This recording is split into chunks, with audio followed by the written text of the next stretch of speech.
I just cannot get over that. That is amazing. Today we're going to talk about the NUX wireless in-ear monitor system. It's called the B7 Pro, and honestly, this thing is really cool. If you've seen any of my other videos, I'm a big fan of wireless units. I'm a big fan of recording. I'm a big fan of using in-ears for gigs, even for soloists. I think it really ups your game, being able to hear yourself clearly when you're performing. And I love that we've got this kind of prosumer level of wireless in-ears, because wireless units are inherently, have always been extremely expensive for your proper wireless mics and things like that. And now they're becoming so much more accessible, and now they're actually starting to become really good. And they're such a game changer, and I think everyone should invest in something like this. So NUX sent me this, and I wasn't sure. When I saw the picture, I saw it has this receiver box, and then you've got the transmitter. And having a receiver as a soloist, I'm kind of thinking like, where am I going to put it? It's just another thing I have to bring along. But then I got it, and I opened up the box, and this thing is tiny. It's tiny. This little receiver is probably the size, not far off the size of one of my guitar pedals. So I wasn't really sure what to expect when they sent it to me. I was like, oh, it's quite a big unit. Don't know. I'd love to test it out, but like I'll have a look at it. And then it came. This is my phone. That is my cat. And this is the NUX B7 Pro. And honestly, it's obviously chunkier, but like the footprint of it, this thing is tiny. And first impressions, it's incredibly well built, like a guitar pedal. It's like in this lovely brushed aluminium, it's quite weighty housing. It feels really strong and really solid. Now I've put a bit of Velcro on the bottom in order to stick it on my pedal board, but it actually has a camera-sized thread in the bottom, and that's so you can mount it on this special clamp that they give you with it. So you can just clip it onto a table or put it somewhere, which is actually extremely practical. I really cannot get over the size and form factor of this little guy.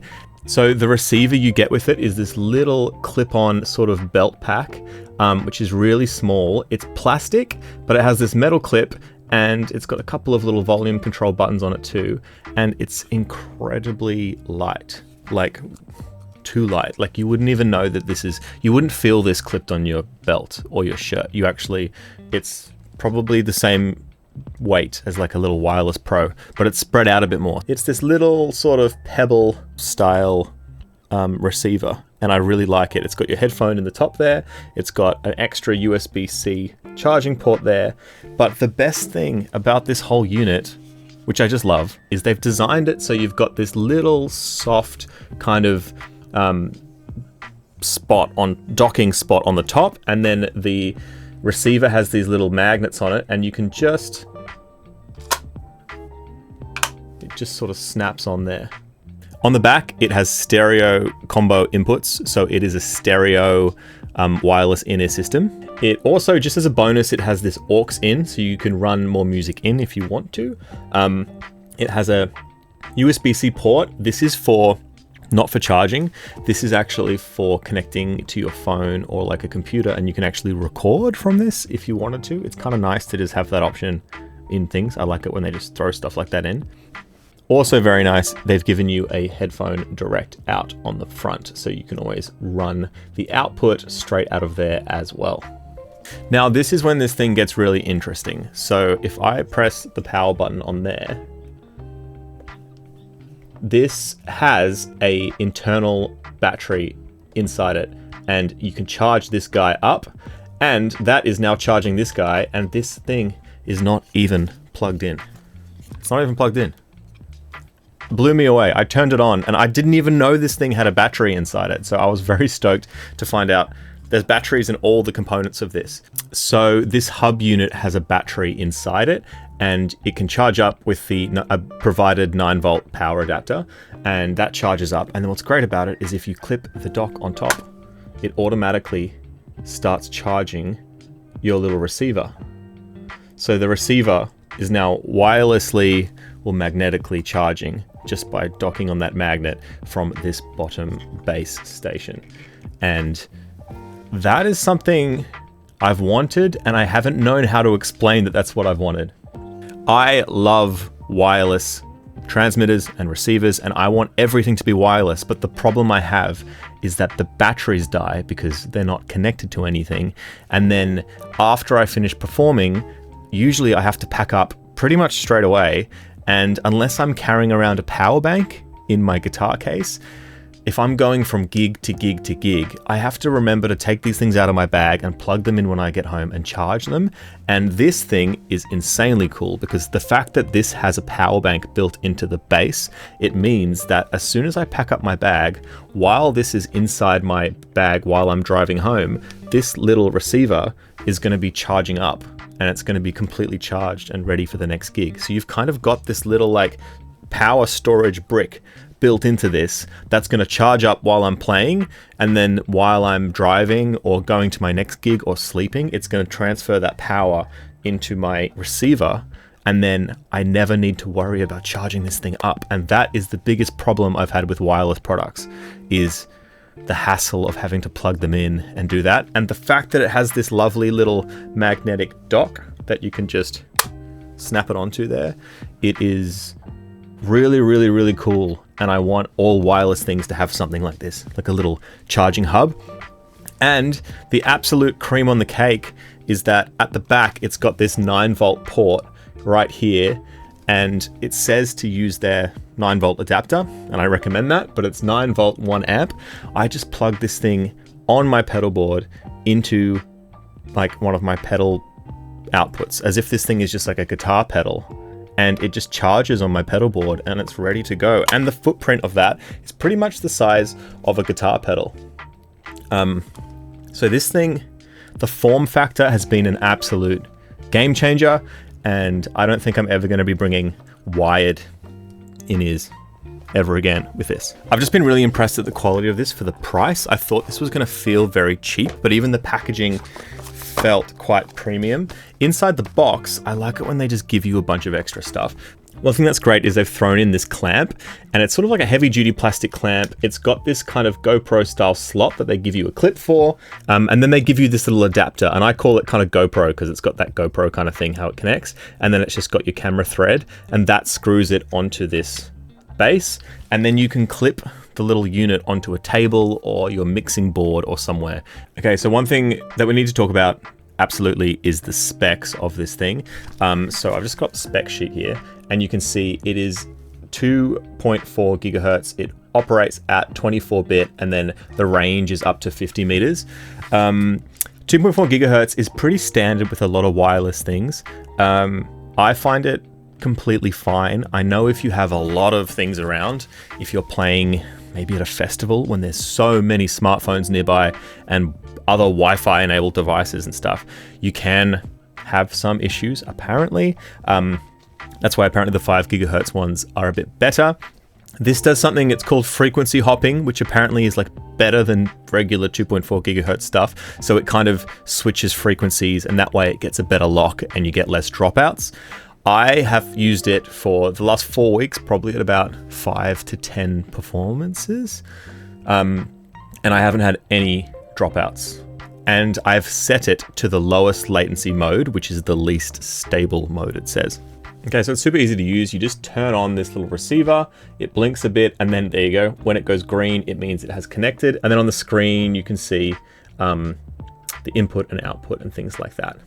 And then if I control the volume on my little receiver, if I start pressing the volume, you can actually turn the volume up and down by pressing that. It's a bit hard to see on my camera. So under transmission, you've actually got 3 different settings. You've got the lowest setting, you've got the medium setting, and then you've got the most stable setting. And all this does, it actually increases the latency, but the connection is going to be more stable. Now, I've kept it in low latency mode the entire time, and I haven't had any issues. I think that is for more when you've got like bands and lots of transmitters and things, and if you get dropouts, that's when you turn it up. So the low latency setting is 7.3 milliseconds. Then the medium setting is 10.8, and the safe setting, they call it, is 14.3 milliseconds. So I've been keeping it on the default middle setting or the low latency setting. Ideally for wireless units and for monitoring, you actually want less than 5 milliseconds, I think is kind of the goal. But having said that, I have had this at the low setting, which is 7.3, and I haven't been able to notice the latency playing live. It's been hard because I've been performing and I've been listening for latency, but in the low latency settings, 100%, honestly, I cannot tell. If you start combining a wireless guitar transmitter plus this wireless unit plus something else, you might introduce more latency. And once it gets over 15 or so, you're going to really start noticing it and it's going to become pretty useless. But if you keep it low, at the low latency setting, I just can't notice. It's just as good as plugging directly into my mixing board, in my opinion. I also, keeping this on my pedal board, which is where I would have it, I keep it very close to where I'm performing, within a few meters of where I'm performing. So that would probably also contribute to there being low latency. I think the further you are away, you're going to start to notice a little bit more, and it might be more noticeable. But if you're someone like me and you want a wireless monitor system on your pedal board, on your rig, this is 100% the best thing to buy, in my opinion, right now. I just cannot get over that. That is amazing. That is absolutely my favorite feature. Like that, I want everything to just have this and it's strong. It's not going to come off. This goes in my pedal board box, and this is he's just charging in there while I'm carrying this around to my next gig. That is not going to come off. And then when I'm ready, he just comes straight off there and I'm pretty much ready to go. Another feature I really like, it has this cute little, when you turn it on, you can actually load an image onto the screen. So I've loaded on this really bad photo of my sign that says Southey, but you can kind of customize that little monitor, which is cool because on my pedal board, I've actually got it facing out towards the audience. So it's kind of like this little sign with my name. And I just think that's a cute little addition. If you've got an LCD screen that you're not going to be looking at all the time, why not make it customizable? And so in terms of battery life for this, I keep this on my pedal board plugged in, and but they say you get up to 6 hours on each. So 6 hours on the transmitter and 6 hours on the receiver. But the fact, when are you going to be playing for 6 hours straight? I play for 3, maybe 4 hours at a big gig. And then you're going to take breaks. If you want to take a break, just pop it back on in the 15-minute break, and that's just going to juice this guy back up. Look, it's already charging back up. Just having this bottom thing as a power bank is just awesome, and it just actually gives you a lot more practical use time compared to just being 6 hours of charge or use. You actually get heaps more out of this just because of the design.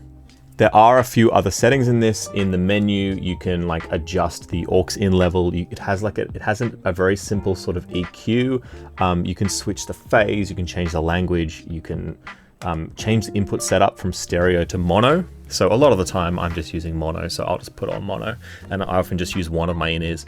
But the fact that you can go stereo, the fact that you've got a bunch of different options, if you are having issues, if you are getting cutouts and it's being really annoying, you can just turn it up and you can increase the latency a bit and you can get a more stable connection. So this is the unit on my actual pedal board at a gig, and this is where I have it situated. I think this unit is absolutely perfect for solo performers like me. I am a huge advocate for having a all-in-one pedal board. So if you're a soloist or a musician, buy a small mixer, get your whole rig on the floor in front of you in one unit, and then whenever you turn up to a gig, all you have to do is plug in a couple of XLR cables and your sound is set, it's all preset and you're ready to go. So my pedal board's a bit of a beast. I'm actually about to take it apart, clean it up and do it again, but I've been using this board for the last 2 years and I had a couple before that, and it's so great because I can just plug in all my inputs and outputs at the back, and I've got a mixer built into the board, so all my sound is already preset, and now I have a wireless in-ear monitor unit just sitting on the top of my board there with all my guitar effects pedals. And so when I'm at a gig, I can just take off the receiver, I can plug in my in-ears, and I can just listen to, get a clean feed of myself playing. And that is awesome as a performer because I don't need to bring a foldback speaker to every gig. There's a lot of gigs I do where half the effort of the job is actually lugging equipment and heavy speakers, and having a good wireless in-ear monitor system actually saves my back from having to carry heavy speakers to gigs and stuff like that. Plus, I also just get a really nice, clean feed straight into my ears of what I'm doing, and I'm a live looper, so I need to be able to hear myself to be perfectly in time. And yeah, this has been great. I don't notice the latency. I'm looping, so I need things to be right on time, and I've been using this to make my loops and perform live, and it has been great for the last month. Okay, so the only perceived con is the fact that the low latency is only 7.3 milliseconds.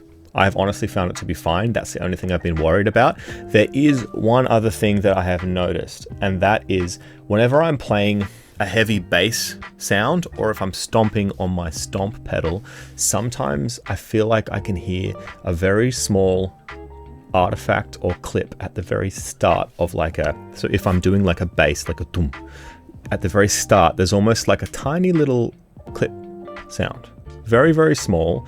And I thought maybe it's my mixer, maybe I'm noticing something. It only happens sometimes, and honestly, it actually sounds kind of good on the kick. I kind of like it. Like, it's definitely not an issue for me, but I Googled it, and it turns out there's a few people on Reddit that are having a bit of a discussion about it. And there's a guy there that's tested it, and he's a bass player. So pretty much every note in the very low frequency range, it seems like these little artifacts come up.